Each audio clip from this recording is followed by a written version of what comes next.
আমাদের সমাজের যা সিস্টেম, এই সিস্টেম অনুযায়ী সমাজে তিনটে জিনিস দরকার। একটা হচ্ছে শিক্ষা, চাকরি, উন্নতি। এই তিনটের অভাব সমাজে আমাদের।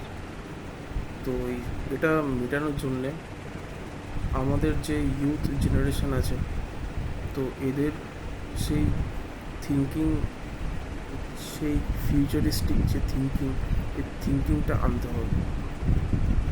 এই যে এই যে চেঞ্জেসটা আনার জন্য, কেন কি একটা কোনো রাষ্ট্রকে একদম ডেভেলপিং থেকে ডেভেলপড ওই স্টেজটায় নিয়ে যাওয়ার জন্য এই তিনটে জিনিসের অবদান খুব জরুরি। তো এটা লাগবেই অবশ্যই। শিক্ষাটা তো লাগবেই কোনো জিনিসে। শিক্ষা ছাড়া কেউ এগোতে পারবে না। একটা জিনিসে শিক্ষা ছাড়া কিচ্ছু নেই। সব জিনিসে শিক্ষা আছে। প্রত্যেকটা মুহূর্তে সবাই শিক্ষা গ্রহণ করছে, শিক্ষা দিতে পারছে,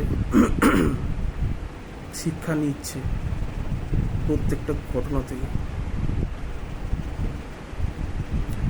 তো জীবনটা উপভোগ করুন আর এনজয় করুন, সাথে এই তিনটে যেন অবশ্যই মেনটেন করে রাখবেন। শিক্ষা, চাকরি, উন্নতি, তিনটে একটি মানুষকে পরিপূর্ণ হওয়ার জন্যে অবশ্যই দরকার। ভালো থাকবেন সবাই।